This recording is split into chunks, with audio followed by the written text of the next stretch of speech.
بسم اللہ الرحمن الرحیم۔ ابو لہب قریشی سردار تھا۔ اس کا اصل نام عبدالعزیٰ بن عبد المطلب اور اس کی کنیت ابو عتبہ تھی، اور حضور صلی اللہ علیہ وسلم کا حقیقی چاچا تھا۔ اس کے والد حضرت عبد المطلب اس کے چہرے کی سرخی کی وجہ سے اسے ابو لہب پکارتے تھے۔ جب ابو لہب کو کسی نے بتایا کہ آپ کے چھوٹے بھائی عبداللہ کے گھر بیٹا پیدا ہوا ہے تو ابو لہب بہت خوش ہوا اور اس نے ایک باندھی صوبیہ کو آزاد کر دیا۔ ابو لہب اسلام کے بڑے دشمنوں میں سے ایک تھا۔ جب حضور صلی اللہ علیہ وسلم نے اعلان نبوت کیا تو ابو لہب نے سخت مخالفت کی۔ آپ صلی اللہ علیہ وسلم کی شان میں گستاخی پر اتر آیا۔ جب اللہ کی طرف سے رشتہ داروں کو دین کی دعوت کا حکم ہوا تو رسول اللہ صلی اللہ علیہ وسلم نے کوہ صفا پر چڑھ کر قریش والوں کو پکارا۔ جب سارے اکٹھے ہوئے تو آپ صلی اللہ علیہ وسلم نے فرمایا کہ اگر میں کہوں کہ اس پہاڑی کے پیچھے سے ایک لشکر تم پر حملہ کرنے والا ہے، کیا تم میری بات کا یقین کر لو گے؟ سب نے آپ صلی اللہ علیہ وسلم کے حکم پر لبیک کہا اور یہ بولے کہ آپ صلی اللہ علیہ وسلم نے ہمیشہ ہی سچ بولا ہے۔ اس کے بعد آپ صلی اللہ علیہ وسلم نے فرمایا کہ اگر میں اللہ کے حکم سے تم کو ایک سخت عذاب سے آگاہ کرنے کے لیے آیا ہوں جو دشمنوں کے حملے سے بھی زیادہ خطرناک ہے۔ جب آپ صلی اللہ علیہ وسلم نے یہ الفاظ فرمائے تو ابو لہب نے آپ صلی اللہ علیہ وسلم کی مخالفت کرتے ہوئے کہا، غارت ہو تم پر، نعوذ باللہ، تم نے ہم کو اس لیے بلایا ہے۔ اس پر سورہ لہب نازل ہوئی۔ جب رسول اکرم صلی اللہ علیہ وسلم پیغام خدا دیتے تو ابو لہب آپ صلی اللہ علیہ وسلم کو برا بھلا کہنے لگ جاتا اور یہ کہتا کہ یہ چھوٹے ہیں اس لیے اپنے آباء و اجداد کے دین کو چھوڑ کر اپنا جھوٹا دین پھیلا رہے ہیں۔ بعض روایات میں ہے کہ ابو لہب نے کوہ صفا پر آپ صلی اللہ علیہ وسلم کو قتل کرنے کے لیے ایک پتھر بھی اٹھایا۔ ابو لہب حضور صلی اللہ علیہ وسلم کے اتنے مخالف تھے کہ جب حضور اکرم صلی اللہ علیہ وسلم کے بیٹے عبداللہ کا انتقال ہوا تو ابو لہب بہت خوش ہوا اور دوڑتا ہوا اپنے دوستوں کے پاس گیا اور کہا کہ محمد صلی اللہ علیہ وسلم اب تر نسل ختم ہونا شروع ہو گئی ہے، نعوذ باللہ۔ ایام حج میں بھی ابو لہب آپ کے پیچھے لگا رہتا تھا، یہاں تک کہ وہ آپ کو پتھر مارتا تھا جس سے آپ کی ایڑیاں خون سے تر ہو جاتی تھی۔ قرآن مجید میں بدبخت ابو لہب کی موت کے بارے میں سخت الفاظ بیان کیے گئے ہیں جو کہ حرف بحرف پورے ہوئے۔ وہ بہت ذلت کی موت مرا۔ ابو لہب بہت مالدار تھا۔ جب اس کو اللہ کے عذاب سے ڈرایا جاتا تو کہتا کہ اگر حضور صلی اللہ علیہ وسلم کی بات سچ ہے تو آخرت کے دن مال و اولاد کا نذرانہ دے کر میں عذاب سے چھوٹ جاؤں گا۔ ابن اسحاق سے مروی ہے کہ جب ابو لہب کی بیوی ام جمیل کو پتہ چلا کہ میرے خاوند کے بارے میں صورت نازل ہوئی ہے تو وہ ایک پتھر لے کر آپ صلی اللہ علیہ وسلم کو مارنے کے لیے مسجد حرام میں پہنچ گئی۔ استغفر اللہ۔ مسجد حرام میں حضور صلی اللہ علیہ وسلم اپنے پیارے ساتھی حضرت ابو بکر صدیق رضی اللہ تعالی عنہ کے ساتھ آرام فرما رہے تھے تو اللہ تبارک و تعالی نے ام جمیل کی نظروں پر ایسا پردہ ڈالا کہ اس کو صرف حضرت ابو بکر رضی اللہ تعالی عنہ ہی نظر آئے۔ اس نے پوچھا کہ مجھے معلوم ہے کہ حضرت محمد صلی اللہ علیہ وسلم میری مذمت و رجوع کرتے ہیں، خدا کی قسم اگر محمد صلی اللہ علیہ وسلم میرے سامنے ہوتے تو میں ان کو یہ پتھر مارتی۔ وہ دشمن اور مخالفت کی وجہ سے حضرت محمد صلی اللہ علیہ وسلم کو مذموم کہتے تھے یہ کہہ کر وہ واپس چلی گئی۔ قریش والے جب مذمم کہتے تو آپ صلی اللہ علیہ وسلم فرماتے، اے لوگو، وہ مذمم کو برا بھلا کہتے ہیں، میں تو محمد صلی اللہ علیہ وسلم اللہ کا آخری رسول ہوں۔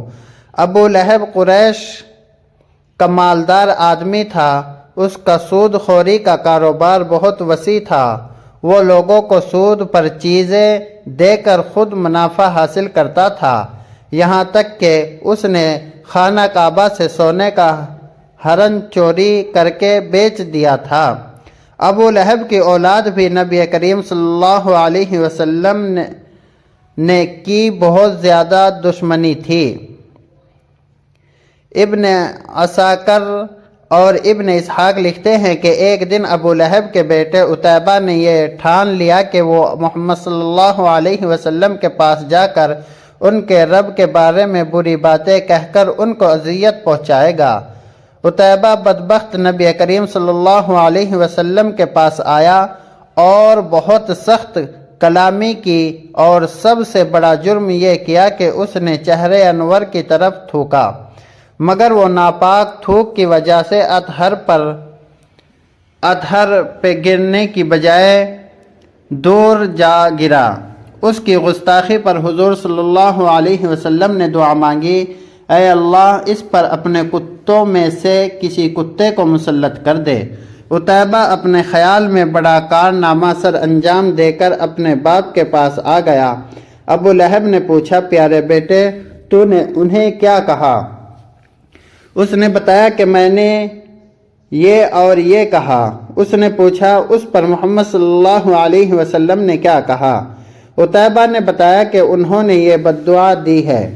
یہ سنتے ہی ابو لہب کا رنگ سرخ ہو گیا، کیونکہ وہ جانتا تھا کہ محمد صلی اللہ علیہ وسلم کی کوئی بھی دعا ایسی نہیں جو قبول نہ ہو۔ اب وہ پل پل اپنے بیٹے کا خیال رکھتا۔ ابو لہب ایک دفعہ ایک قافلے کے ساتھ شام روانہ ہوا اور راستے میں ایک جنگل میں گرجا گھر میں انہیں پڑاؤ کرنا پڑا۔ جنگل میں خوفناک جانوروں کا خطرہ تھا، تو ابو لہب کو بار بار حضرت محمد صلی اللہ علیہ وسلم کی بددعا یاد آ رہی تھی۔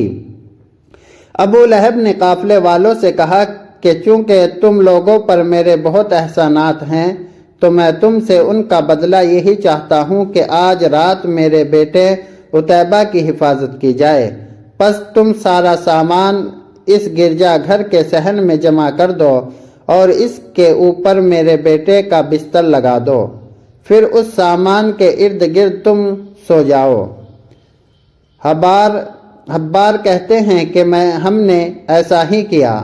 رات جب سب سو گئے تو جنگل سے ایک شیر آیا، ہم سب کے چہروں کو اس نے سونگھا مگر کسی کو کچھ نہ کہا، پھر سامان کے بلند ڈھیر پر چڑھ گیا، عتیبہ کے چہرے کو سونگھا اور اسے چیر پھاڑ دیا۔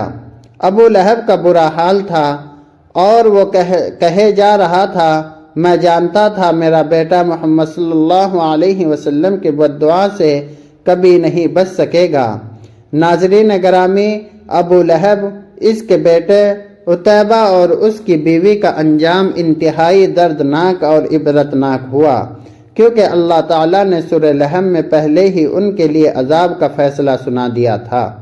ابو لہب چیخ کی بیماری میں مبتلا ہوا اور گل سڑ کر مر گیا۔ روایت ہے کہ اس کو ایک ریشے دار دانہ نکلا جو پھٹا تو پھر اس سے مزید دانے نکل آئے۔ اب ان دانوں کی جب بدبو پھیلنے لگی تو اس کی اولاد اور بیوی نے یہ فیصلہ کیا کہ ان کو اپنے گھر سے کسی ویران کھنڈر میں منتقل کر دیتے ہیں تاکہ یہ بیماری کسی میں منتقل نہ ہو۔ اسی بیماری، بدبو اور اذیت میں 7 دن رہنے کے بعد ابو لہب جہنم واصل ہوا اور اس کی لاش 3 دن تک پڑی رہی، کوئی اس کے قریب نہ بھٹکتا تھا۔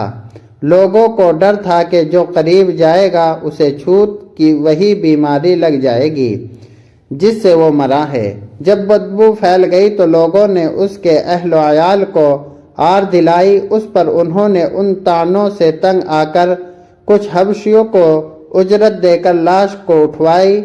جنہوں نے اسے لمبی لکڑیوں پر رکھ کر ایک گڈھے میں پھینکا اور اوپر سے دور کھڑے ہو کر یوں پتھر پھینکے جیسے اسے رجم کیا جا رہا ہو۔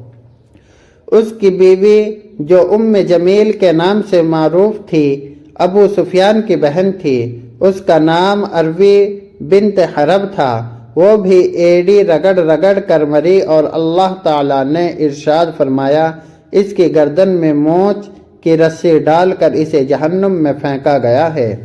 وہ اپنے قیمتی ہار پر فخر کیا کرتی تھی اور ٹانگیں مارتی تھی کہ میں یہ قیمتی ہار بیچ کر محمد صلی اللہ علیہ وسلم کی مخالفت میں لگا دوں گی، نعوذ باللہ۔ لیکن اللہ تعالیٰ نے اسی گردن میں آگ کا وہ توق ڈالا جس سے شیطان بھی پناہ مانگتا ہوگا۔ اللہ تعالیٰ ہم سب کو اسلام پر چلنے کی توفیق عطا فرمائے۔